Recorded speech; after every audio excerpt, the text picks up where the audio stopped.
tajuk lepas. Tajuk Tak ada ya. Kita tak ingat. Assalamualaikum warahmatullahi wabarakatuh. Salam. A'udzu billahi samil alim minasyaitonir rajim. Bismillahirrahmanirrahim. Alhamdulillahirabbil alamin. Wassalatu wassalamu ala asyrafil anbiya'i wal mursalin wa ala alihi wa sahbihi ajma'in. Rabbi shrah li sadri wa yassir li amri wahlul 'uqdatam min lisani yafqahu qawli. Subhanaka la 'ilma lana illa ma 'allamtana innaka antal 'alimul hakim. Wa la haula wa la quwwata illa billahil 'aliyyil 'azim. Qala Allah subhanahu wa ta'ala wa laqad ba'atsna fi kulli ummatin rasula an i'budullaha wajtanibut taghut. Wa qala Nabi sallallahu alaihi wasallam kullukum ra'in wa kullukum mas'ulun 'an ra'iyati. Sadaqallahu wa rasuluhu amara. Yang berusaha pengurusi surau yang dimuliakan Tuan Imam, Tuan Bilal, ahli jawatan kuasa surau, pimpinan masyarakat, hadirin hadirat yang dimuliakan Allah Subhanahu wa taala dengan Islam. Pertama sekali kita rafa'kan kesyukuran kepada Allah. Alhamdulillah pada malam ini kita dapat bertemu. Dan mudah-mudahan pertemuan kita diberkati oleh Allah Subhanahu wa taala. Dan Allah kurniakan kepada kita ilmu yang dapat membimbing diri kita supaya menjadi insan yang lebih taat kepada Allah Subhanahu wa taala. Sebelum kita pergi jauh, ada siapa yang ingat apa yang kita bincangkan dalam bulan lepas? Ingat? Tajuk apa? Cerita bersama. Ingat? Sebab pada kali ini saya terasa nak bincang berkenaan liberal. Berkenaan liberal. Kita dah bincang belum berkenaan liberal, Islam liberal, doktrin-doktrin yang terkandung dalam ajaran Islam liberal. Ada bincang? Belum. Belum. Baik. Tak apalah. Kalau kita dah bincang, tak apalah, kita anggap sebagai ulangan. Sebab kalau dah bincang pun rasa tak ingat juga tu.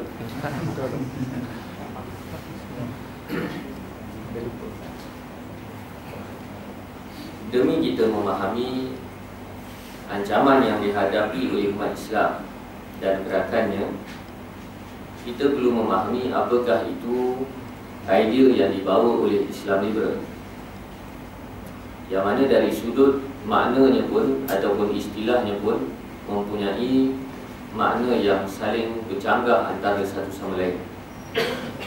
Iaitu Islam bermaksud menyerah diri, bersedia untuk terikat dengan peraturan-peraturan Allah. Adapun liberal mahu merdeka daripada peraturan-peraturan Allah, terikat tetapi tidak mahu terikat.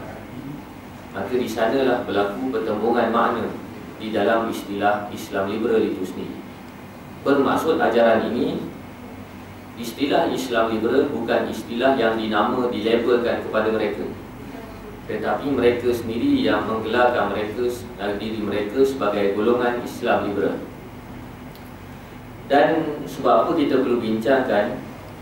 Kerana dalam tempoh 10 tahun 10 tahun tak silap saya, pergerakan Islam liberal ini senyap.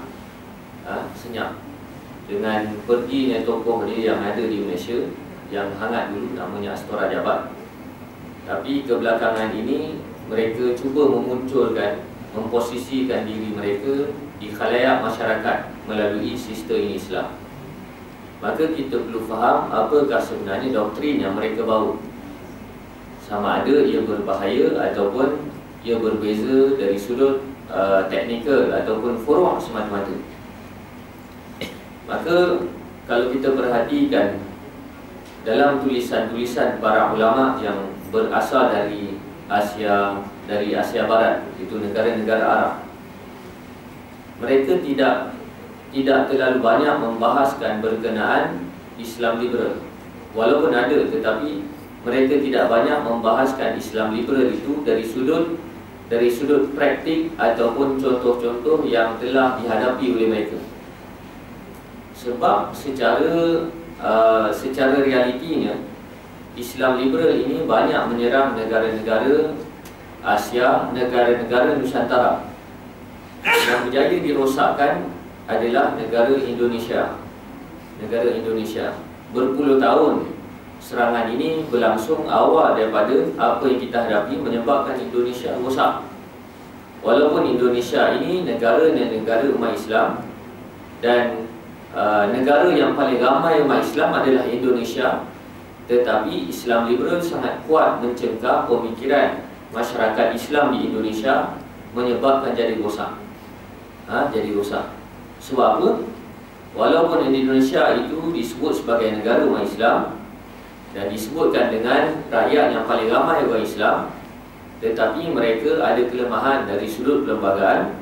Mereka tidak meletakkan Islam sebagai agama persekutuan ataupun agama rasmi Indonesia, menyebabkan Islam tidak boleh dibela berdasarkan undang-undang. Islam tidak boleh dibela berdasarkan menggunakan medan undang-undang, tak boleh. Menyebabkan kesesatan Islam liberal itu disebarkan, tetapi tidak boleh disekat menggunakan kuasa. Itu beza antara Indonesia dan Malaysia.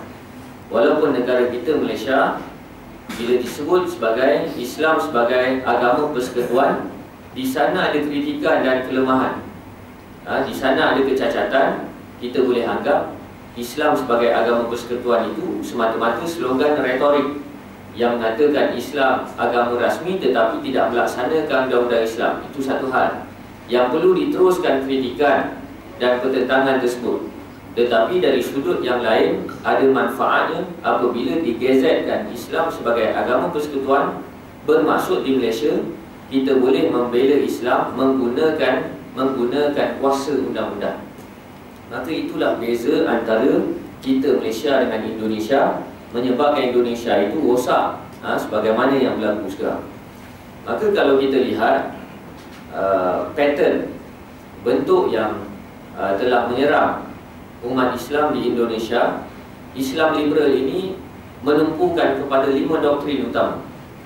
Kepada 5 doktrin, 5 ajaran yang utama.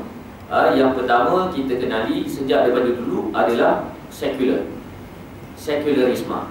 Sekular ataupun ajaran yang menyahkan peranan agama dalam kehidupan seharian, itu sekular.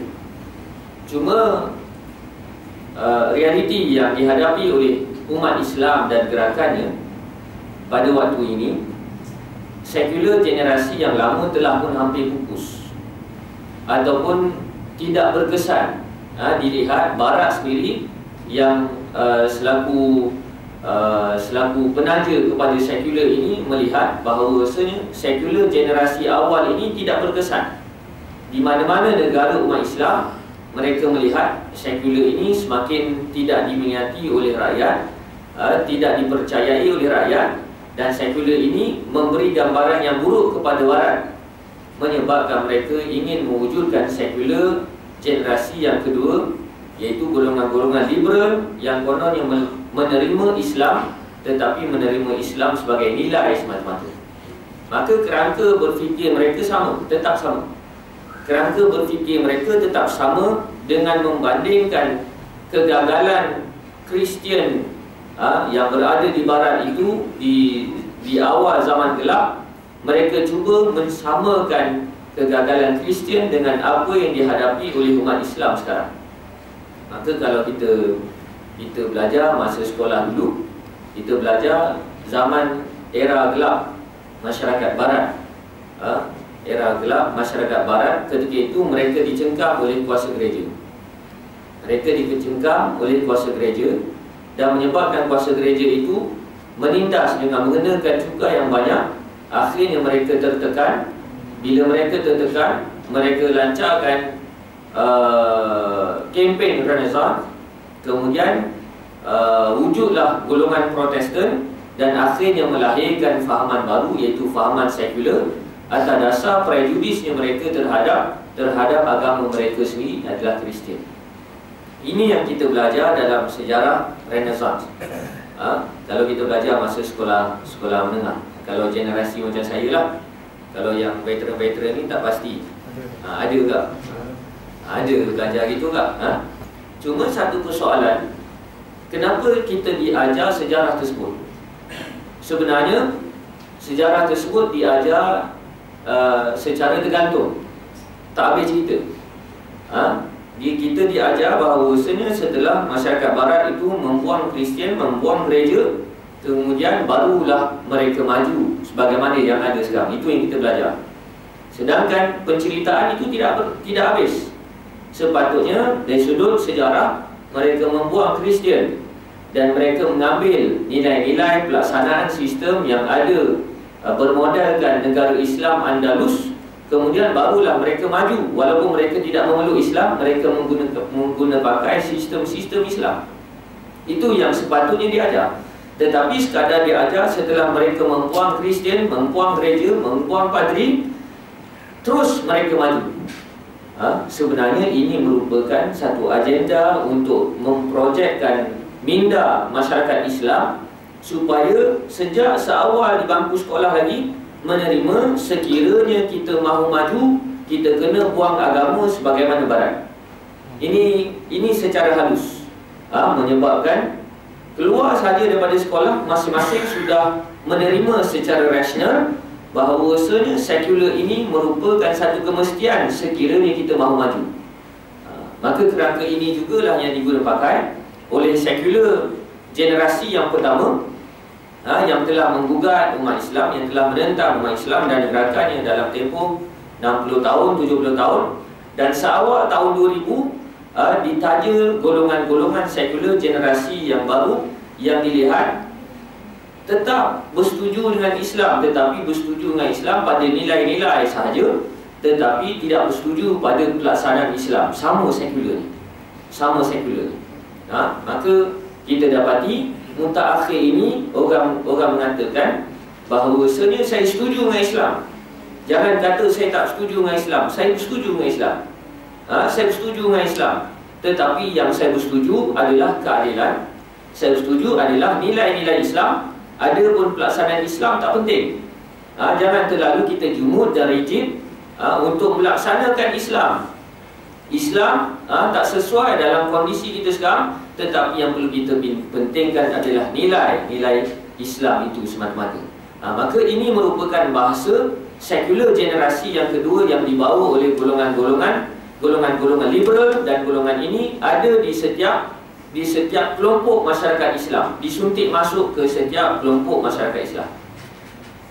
Baik, berdasarkan apa yang berlaku di Indonesia, seorang yang pada awal yang menjadi aktivis pimpinan gerakan mahasiswa, kemudian menjadi pemuka penganut liberal di Indonesia, namanya Nicholas Majid ataupun nama famous ya, Cak Nur.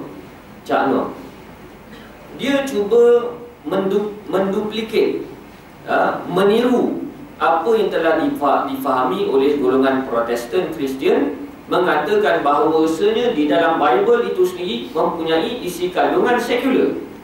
Dan si Cak Nur ini pula, dia mengambil konsep yang sama. Dia mendakwa bahawasanya sekular itu merupakan asas kepada syahadah kita.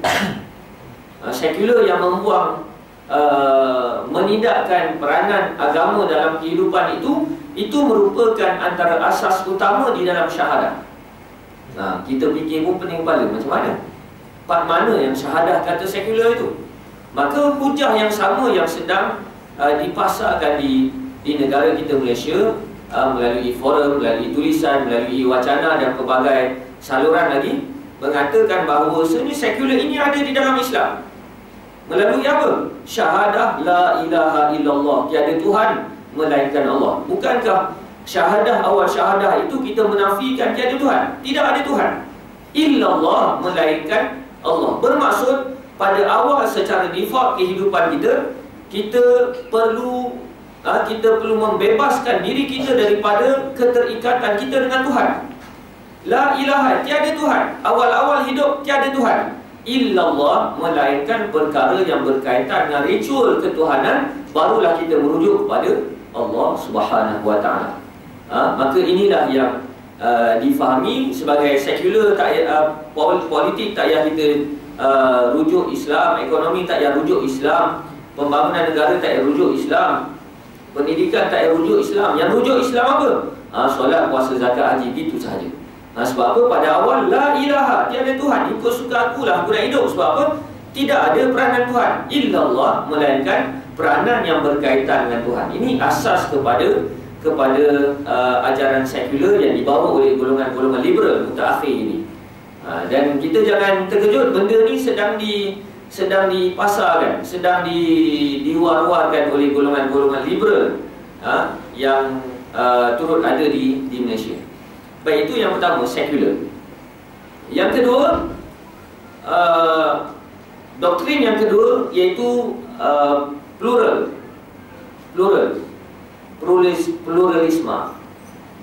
Plural. Maksudnya plural ni maksudnya berbilang-bilang, banyak. Apa maksud banyak tu? Banyak bermaksud kebenaran itu banyak. Kebenaran itu banyak ataupun kebenaran itu relatif. Bermaksud apa? Bermaksud kita tidak boleh kata agama kita sahaja betul, agama lain pun betul juga. Agama lain pun betul juga. Ini plural, ajaran plural. Mereka mengadaptasi fahaman-fahaman antara yang dibawa oleh Mahatma Gandhi sendiri, mengatakan secara teologinya bahawasanya agama-agama ini semua sama. Yang berbezanya jalan-jalan yang mereka pilih. Tetapi akhir sekali mereka akan bertemu di pusat yang sama. Mereka akan bertemu dengan matlamat nak cari Tuhan. Sama ada agama Islam, agama Kristian, agama Buddha, agama Yahudi, entah macam-macam, semua agama, seolah-olah mereka bandingkan, seolah-olah agama ini merupakan jejari yang ada dekat roda. Semua duduk di tempat-tempat yang berbeza, tetapi akan bertemu di pusat yang sama, akan bertemu di hub yang sama, di tengah-tengah yang sama. Maka itulah gambaran antara banyak-banyak agama. Semua agama memanglah ada identitinya, ada ajarannya, ada prinsipnya, tetapi masing-masing ingin bertemu dengan Tuhan, mahu mencari Tuhan.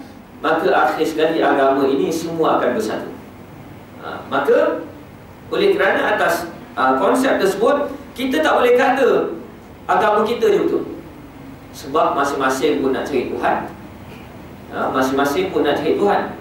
Maka disebutkan ayat Quran dalam konteks yang salah, la ikraha fid din, tidak ada paksaan di dalam agama. Maka kita tak boleh kata agama lain salah, dan kita tak boleh kata agama kita sahaja betul. Tak boleh kata begitu. Sebab apa? Tidak ada paksaan di dalam agama. Maka sebenarnya golongan ataupun ajaran plural ini merupakan warisan daripada ajaran wahdatul wujud yang muncul ketika tentera Mongol, tentera Tatar memeluk Islam setelah mereka kalah dengan Islam. Dan dalam sejarah, Mongol, Tatar dia lawan, dia langgar Asia, dia langgar Asia Barat, dia langgar negara-negara umat Islam, kemudian dia langgar Eropah. Kemudian akhirnya mereka kalah di tangan Saifuddin Qutuz melalui kerajaan Mamluk ketika itu, dalam peperangan Ain Jalut. Tatar, Mongol kalah. Bila Mongol kalah, Mongol masuk Islam. Kita duk faham gitulah, mereka masuk Islam, alhamdulillah lah. Tetapi mereka masuk Islam dalam keadaan masih lagi mengekalkan kesesatan ajarannya. Maka setelah itu wujudlah ajaran wahdatul wujud. Wahdah bermaksud satu, wujud satu. Bermaksud apa? Semua sama, semua satu. Satu Malaysia lah. Semua satu agama. Menyebabkan ketika itu masyarakat Islam tergamak untuk sembah tokong, sembah berhala. Sebab bagi mereka yang kita sembah bukan berhala.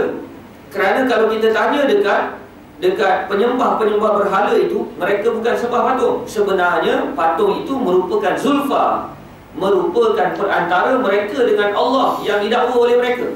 Maka sebenarnya mereka bukan sembah patung, mereka sembah Allah. Maka kita pun tak apa nak sembah patung ke, nak hadap kiblat ke, nak hadap tokong ke apa, tak ada masalah. Ini yang berlaku. Bermaksud akhirnya mereka memahami semua agama sama dengan matlamat. Kita saling berkongsi matlamat. Begitu juga ajaran plural diajar bahawasanya semua agama sama. Antara kalam yang selalu kita dengar, kita tak boleh kata kita je betul, kita tak boleh kata agama Islam je betul, agama lain pun ada betulnya juga. Maka ini sebenarnya secara jelas kata-kata seorang penganut plural, pluralisme. Ini penganut.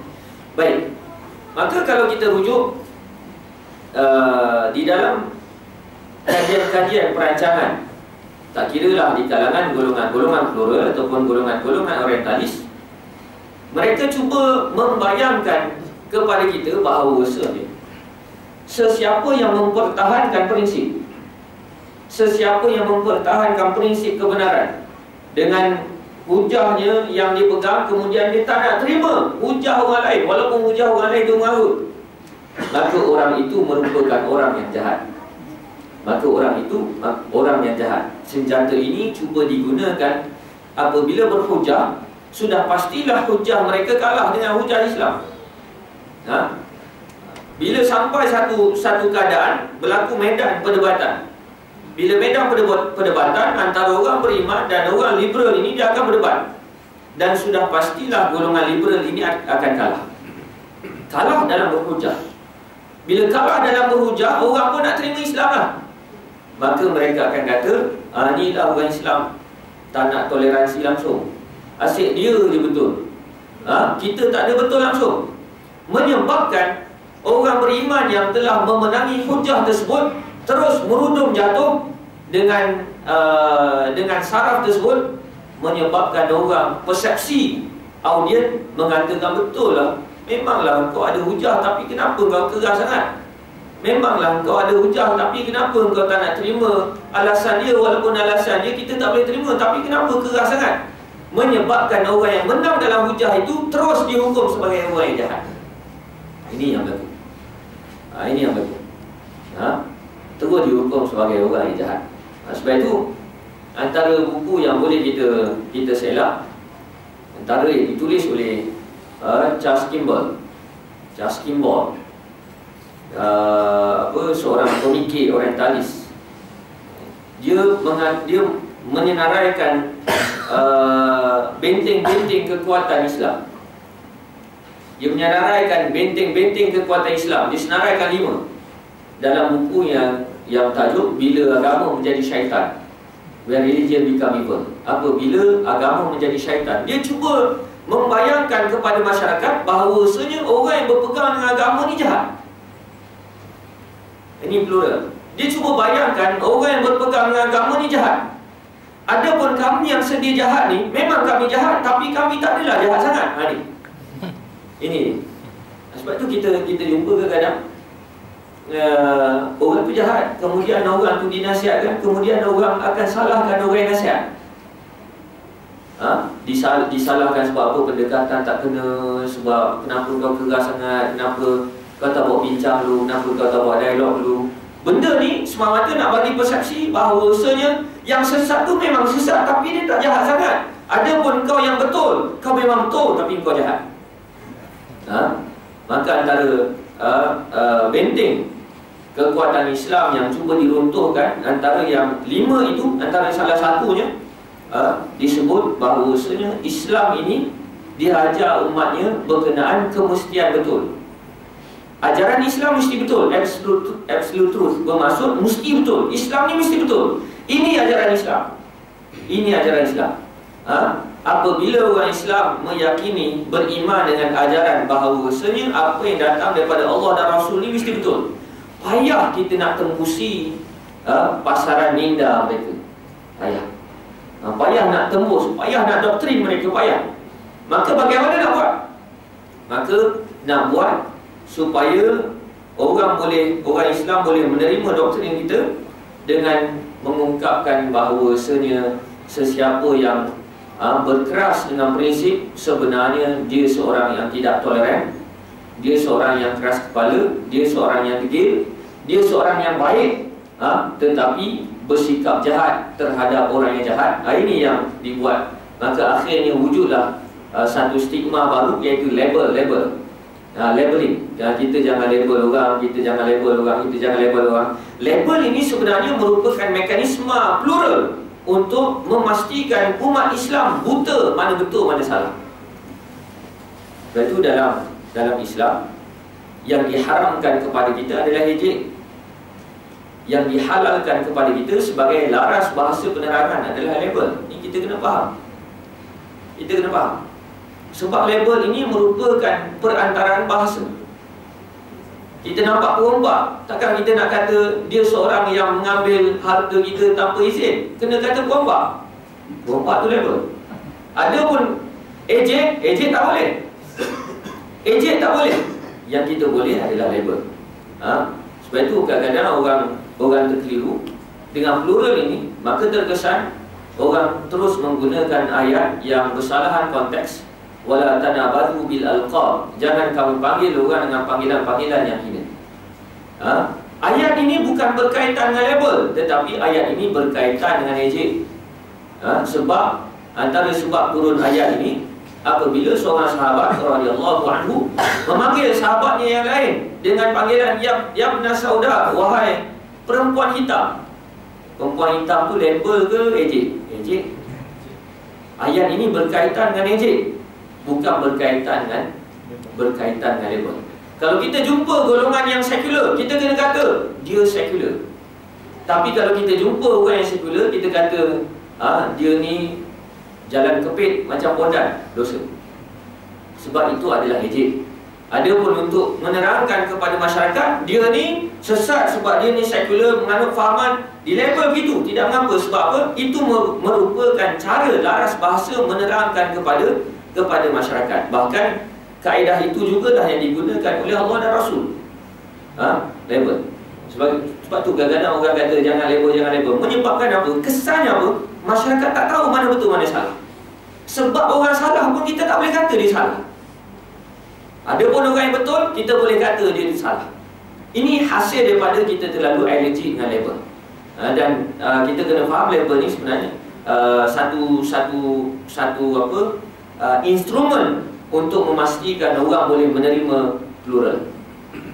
Sebagai contohlah, orang rompak kita kan, orang ragut beg kita, makcik ragut beg, lalulah perempuan, lelaki kurang sikit, jalan-jalan orang ragut beg. Kemudian kita pun jerit dekat orang, peragut. Orang pun datang pada kita, orang pun kata tak baik awak label dia peragut, tak baik awak label dia peragut. Sepatutnya awak tanyalah dia dulu kenapa dia ragut awak. Sepatutnya awak kenalah dialog dengan dia dulu, apa masalah dia sampai ragut awak. Sepatutnya awak jangan kata dia peragut. Cukup sekadar awak kata dia sebagai orang yang mengambil hak awak tanpa izin. Jangan sebut peragut. Akhirnya apa yang terjadi? Peragut tu lepas. Akhirnya peragut itu beroleh simpati, dan yang menjadi bangsa itu dihukum oleh masyarakat kerana melabel peragut itu sebagai peragut. Akhirnya siapa yang teraniaya? Akhirnya jenayah dan kerosakan itu dibela atas nama simpati, dan orang yang membela ataupun mempertahankan hak itu akan dilihat orang yang jahat dan melampau. Ini yang akhirnya berlaku zaman sekarang. Sebab itu yang berlaku zaman sekarang menyebabkan orang masing-masing buta, tak faham. Tak faham. Sebab apa? Contoh kita nak mengajar agama, tak boleh label. Nak ajar macam mana? Benda salah kita tak boleh kata salah, benda sesat kita tak boleh kata sesat. Macam mana kita nak ajar? Maka akhirnya berlaku satu prejudis yang cukup hebat dilemparkan pada orang-orang yang mengajar agama. Inilah ustaz suka melabel, inilah ulama suka melabel. Akhirnya begitu. Dan akhirnya orang yang jahat dilihat baik kerana simpati daripada masyarakat, dan orang yang mempertahankan kebaikan itu dilihat sebagai orang yang jahat. Ini plural yang cuba dibuat. Dan sekarang ni pun sedang berlangsung, sedang berlaku. Cuma kita jangan terlalu naif, jangan terlalu kita apa yang orang cakap kita terima, apa yang orang cakap kita terima. Sebaliknya kita kena fahami kenapa perkara tersebut muncul. Baik, itu yang kedua, pluralisme. Yang ketiga, mereka cuba mewujudkan Al-Quran. Al-Quran versi kritis. Al-Quran versi kritis. Mereka cuba membayangkan bahawasanya Al-Quran ini merupakan garapan daripada kebijaksanaan Nabi SAW.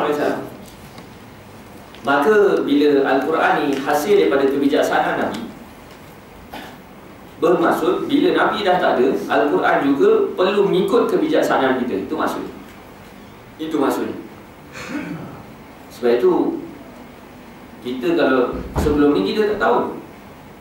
Kita tengok di kalangan academician dari barat, penulis-penulis dari barat, pengkaji dari barat, kebanyakan mereka memuji Nabi kita Muhammad SAW. Kalau ada di sini yang pernah baca, tak silap tajuk buku itu The Most Influenced Person, 100 orang yang paling berpengaruh dalam dunia, dalam sejarah tamadun manusia, 100 orang. Mereka meletakkan orang putih kafir ni, mereka meletakkan yang pertama adalah Muhammad. Kita tak tahu, kita jadi bangga. Tengok orang kafir pun puji Nabi kita.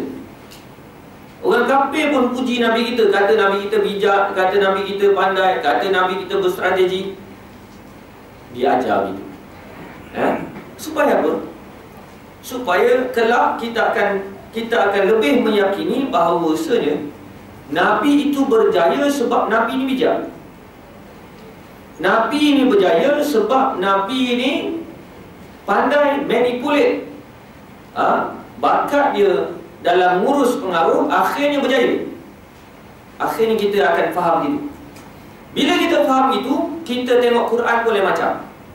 Sebab apa kita tengok Quran? Baik, kalaulah Nabi itu berjaya disebabkan kebijaksanaan Nabi, bermaksud Al-Quran ini pun setelah Nabi wafat, Al-Quran pun perlu mengikut kebijaksanaan yang ada pada kita. Maka diwujudkan Al-Quran versi kritis, iaitu bukan semua secara literal yang disebut di dalam Al-Quran perlu kita laksanakan. Bahkan Al-Quran ini perlu mengikut maqasid ataupun tujuan yang masuk akal kita. Sebab itu golongan liberal yang sempat saya bincang dan baca dengan kawan-kawan, antaranya mereka cuba menghurai, menyeleweng ayat hudud. Ayat hudud. Apa ayat hudud? Antaranya ayat berkenaan hukuman potong tangan. As-sariqu was-sariqatu faqta'u aydiyahuma. Pencuri lelaki dan pencuri perempuan potong tangan. Itu ayat Quran, potong tangan. Maka mereka mendakwa bahawasanya Nabi potong tangan tu sesuai zaman Nabi. Sesuai sangat zaman Nabi. Sebab apa? Zaman Nabi bukan zaman industri. Zaman Nabi zaman industri kecil-kecilan gitu je. Paling tinggi pun import ekspor Makkah dengan Syam tu je. Itu je. Bukan zaman industri. Maka bila bukan zaman industri, nak potong tangan orang pun tak ada masalah lah. Sebab tuntutan productivity tidak tinggi, dan manpower yang diperlukan untuk menghasilkan produk tak perlu ramai. Maka tak apalah potong tangan. Tetapi yang berlaku sekarang, zaman kita zaman industri. Zaman industri, globalisasi lagi. Chip buat dekat Korea, casing buat dekat China, assembly buat dekat mana? Assembly buat kat China. Itu yang kita faham dari sudut apa yang berlaku ekonomi ataupun industri yang ada sekarang. Maka mereka sebutkan zaman kita zaman industri memerlukan manpower yang ramai. Bila memerlukan manpower yang ramai, sangat tidak rasional orang yang mencuri dipotong tangan. Habis macam mana? Sepatutnya kita potong benda lain. Kita potong benda lain. Potong benda lain itu apa? Mereka pun menguraikan ayat ini, menyelewengkan ayat ini dengan menggunakan hadis yang lain yang tak ada kaitan dengan hudud, tak ada kaitan dengan hukuman mencuri. Mereka menggunakan ayat man wasalaha wasaltuh wa man qata'aha qata'tuh. Barang siapa yang menyambung persaudaraan, maka aku akan sambung. Barang siapa yang memotong persaudaraan, maka aku akan potong persaudaraan. Maka bila kita fahami dengan situasi zaman moden yang kita hidup sekarang, yang rasionalnya bila orang curi kita tak boleh potong tangan, tetapi cukup sekadar kita potong tali persaudaraan dia sahaja. Bila orang curi cukup dengan kita kata tu bukan saudara aku, cukup. Tak payah mengaku saudara, itu sahaja cukup untuk menghukum golongan-golongan curi. Ini yang cuba dikritiskan. Akhirnya Al-Quran ini perlu melalui saringan kewajaran akal manusia, nafsu manusia semata-mata. Sedangkan yang perlu kita faham, pencuri negara menjadi mundur bukan disebabkan negara itu memotong tangan pencuri, tetapi negara itu mundur kerana kita membiarkan pencuri itu ada tangan. Kita kena faham dah tu. Negara yang mundur, yang banyak korupsi mundur disebabkan korupsi yang banyak. Sebab apa? Bukan sebab tiap-tiap hari potong tangan pencuri, bukan. Tetapi disebabkan kita biarkan pencuri itu ada tangan, menyebabkan jadi mundur. Segala kekayaan negara diseleweng dan akhirnya negara jadi mundur.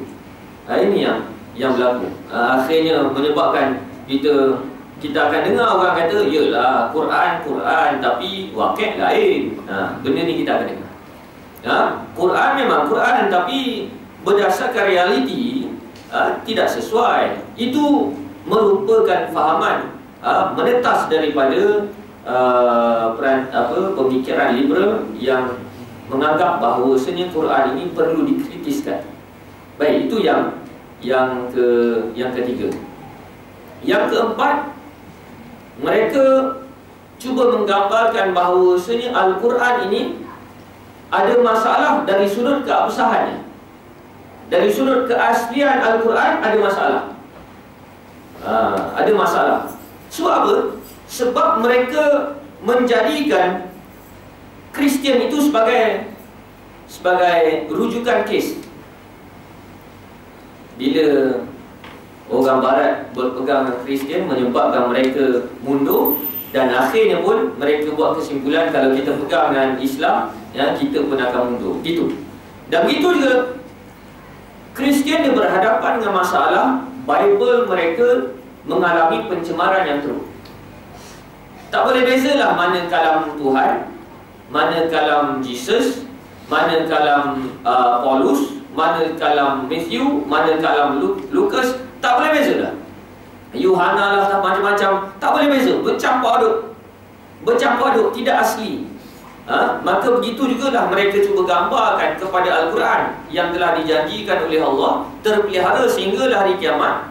Mereka cuba gambarkan bahawasanya, ya, apa yang kau hujahkan tu betul, kita boleh terima.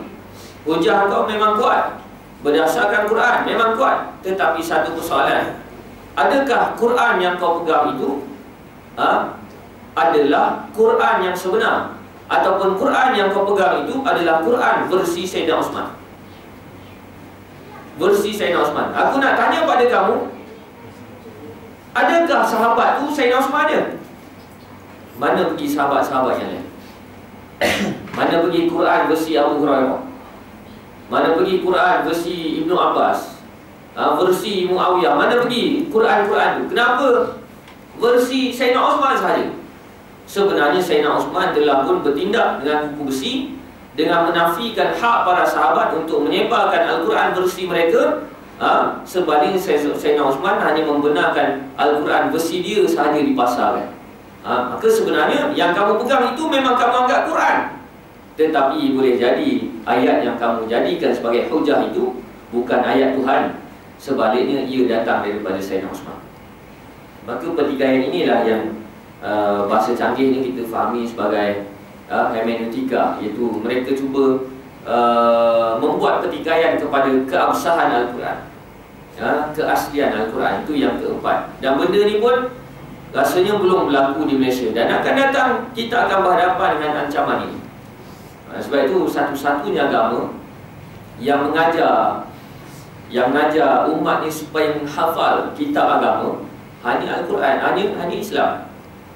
Hanya Islam. Islam je yang ajar supaya anak-anak kita suruh dia hafal Quran. Hafal Quran, hafal surah.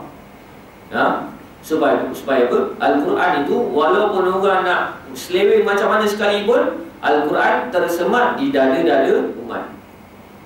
Ada pun agama-agama yang lain, setakat yang saya tengok, tak ada agama yang dia suruh penganutnya supaya hafal kitab dia. Ada? Penganut Kristian ada tak dia baca, dia hafal Bible? Bukan hafal, pegang pun tak. Agama Hindu, sila-sila kitab Veda dia pun tak pernah jumpa. Sebab apa? Mereka hanya beragama sekadar ikut-ikut gitu saja. Adapun Islam, kita diajar supaya menghafal Al-Quran. Mesti ada golongan-golongan yang hafal Al-Quran. Supaya apa? Kalau orang nak buat pencemaran pun tak boleh. Sebab apa? Ramai orang yang hafal Quran. Nak buat pencemaran tak boleh. Maka inilah yang cuba diwujudkan pertikaian ataupun prejudis terhadap keaslian Al-Quran. Itu doktrin mereka yang keempat. Adapun doktrin yang kelima, mereka cuba membawa perjuangan feminisme, iaitu perjuangan yang membangkitkan amarah dendam kaum wanita terhadap lelaki. Dan mereka cuba menggambarkan bahawasanya Islam ini merendah-rendahkan hak wanita. Maka mereka wujudkan, mereka timbulkan permasalahan faraid, pewarisan harta. Kenapa wanita dapat satu, lelaki dapat dua? Kenapa wanita tak boleh berkhutbah, lelaki boleh berkhutbah? Kenapa wanita tak boleh jadi imam pada lelaki, lelaki boleh jadi imam pada wanita? Kenapa lelaki sahaja yang boleh jadi pemimpin tertinggi, wanita tak boleh jadi pemimpin tertinggi? Itu merupakan pertikaian dengan bahasa feminisme. Maka benda ni sangat jelas dibawa oleh sistem Islam.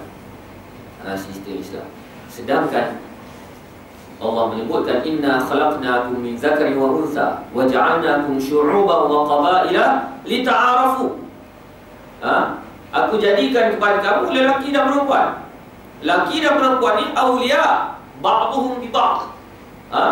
Sebagai pelengkap antara satu sama lain. Allah ciptakan antara lelaki dan perempuan bukan untuk gaduh, bukan untuk bersaing, tetapi antara lelaki dan perempuan ini sebagai pelengkap antara satu sama lain. Islam tidak ajar pada kita bergaduh. Kita bergaduh dengan perempuan, perempuan bergaduh dengan kita. Islam tak ajar itu. Islam tak ajar itu. Sebaliknya Islam meletakkan ada kelebihan yang perlu diberikan kepada wanita, ada kelebihan yang perlu diberikan kepada lelaki. Kullu ya'malu ala syakilati, masing-masing berperanan pada posisi kelebihan masing-masing. Tak boleh kita buat bersaing lelaki perempuan, tak boleh. Tiba-tiba ada wanita pula kata asyik lelaki jadi pengerusi surau. Kami pun Muslimat pun nak jadi pengerusi surau juga. Kami nak bertahan, kami nak dapatkan hak kami. Jangan terpengaruh. Itu merupakan ajaran feminisme yang akhirnya mewujudkan tidak harmoni antara masyarakat Islam. Bukan sekadar mereka nak pecahkan umat Islam dari sudut pemikiran, dari sudut ideologi, bahkan mereka nak pecahkan umat Islam dari sudut jantina. Itu lebih baik sampai ke tahap itu. Sampai ke tahap itu. Ini yang kita perlu perhati. Sebab itu kadang-kadang kita tak perasan. Bila muslimat kita kata, saya pun nak juga, padahal benda tu bukan bahagian dia. Kan bahagian dia. Banyak Allah berikan kelebihan kepada wanita. Antaranya dari sudut kekeluargaan, itu yang paling jelas. Dari sudut kekeluargaan, ketaatan seorang anak diserahkan pada ibunya, seorang wanita. Seorang wanita. Hak yang perlu dimanjakan adalah wanita, seorang isteri. Anak yang perlu dijaga betul-betul oleh seorang ayah adalah wanita, adalah anak perempuan. Banyak kelebihan yang diberikan, dikurniakan oleh Allah Subhanahu Wa Taala, membuktikan Islam ini sangat sayang wanita dengan menjaga wanita. Tetapi yang berlaku sekarang, feminisme, perjuangan feminisme, kononnya nak mendapatkan hak wanita, tetapi menjatuhkan maruah wanita. Sebab itu kita tengok di negara-negara barat, perjuangan feminisme nak mempertahankan, nak mendapatkan hak sama rata antara wanita dan lelaki. Macam mana gimmick demonstrasi ni macam mana? Masing-masing perempuan pakai seluar, dia tak pakai baju. Pakai seluar, dia tak pakai baju. Habislah nampak bahagian atasnya. Benda ni bukan memartabatkan kehormatan wanita, tetapi membinasakan wanita. Akhirnya jadi begitu. Begitu negara barat. Negara barat nak dapatkan hak wanita dengan apa? Dengan gimmicknya demo bogel. Tak ada kaitan langsung dengan kehormatan. Dia minta wanita dihormati, tetapi cara nak cari hormat ni macam mana? Dengan bogel tengah orang. Ini yang berlaku, feminisme yang berlaku di negara-negara barat. Dan sekarang ini sudah mula direbak masuk ke sini. Jadi itu sebenarnya ancaman yang dihadapi oleh umat Islam. Yang terbaru pula bukan sekadar feminisme, tapi pondanisme. Pondan. Allah kata, aku ciptakan lelaki dan perempuan. Lelaki dan perempuan untuk membina peradaban manusia. Cukup lelaki perempuan. Lelaki tukang bagi benih, perempuan tukang beranak. Cukup. Tiba-tiba ada satu spesies mungkin tak malu, dia nak jadi makhluk dua alam, nak jadi pondan. Benda ni bercanggah dengan fitrah, bercanggah dengan syariat, bercanggah dengan fitrah, bahkan bercanggah dengan kemanusiaan itu sendiri. Sebab binatang-binatang yang sesat, yang jahil, yang tak erti apa tu pun, binatang tu tak ada pondan. Ada binatang pondan. Ayam pondan, ada. Lembu pondan, tak ada. Binatang pun dia reti. Bila aku jantan lah. Bila aku tina lah. Binatang pun reti. Tiba-tiba balhum adal, orang yang tak guna akal fikiran ni, Allah kata dia ni tak guna naluri, ada hati tapi tak guna, maka dia lebih sesat daripada binatang. Akhirnya wujudlah pondan. Wujud pondan. Habis pondan. Mereka kata bahawasanya memanglah badan saya lelaki, tetapi naluri saya adalah perempuan.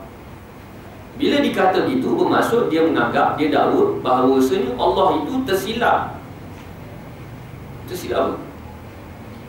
Tersilap install software dekat badan dia. Tersilap. Bahasa komputer macam itulah. Allah bagi hardware pada dia, hardware lelaki, tapi tiba-tiba Allah tersilap install software perempuan kat dia. Bermaksud dia kata Allah tu bodoh. Sedangkan takkanlah Allah dah bagi software hardware ATI kat kita, tiba-tiba kita install software Nvidia dekat ATI. Tak kena. Dia mesti selari, mesti kena. Bila Allah berikan kepada kita alat lelaki, maka Allah sudah pasti install pada kita naluri lelaki. Tiba-tiba ada makhluk pondan yang mengata, yang menyalahkan Tuhan. Tuhan silap. Tuhan bagi saya lelaki dan saya terperangkap dalam tubuh lelaki, tapi sebenarnya saya perempuan. Perempuan apa suara besar? Perempuan apa begitu? Ini masalah pondan. Sebab itu kalau saya jadi Perdana Menteri, kalau saya jadi PM, pondan-pondan ni saya akan menjarakan. Saya akan masukkan di dalam penjara sambil-sambil dia mengaji agama. Penjara, masuk penjara dalam Islam ni bukan penjara kita semua duduk sorang-sorang, gila sorang-sorang, bukan.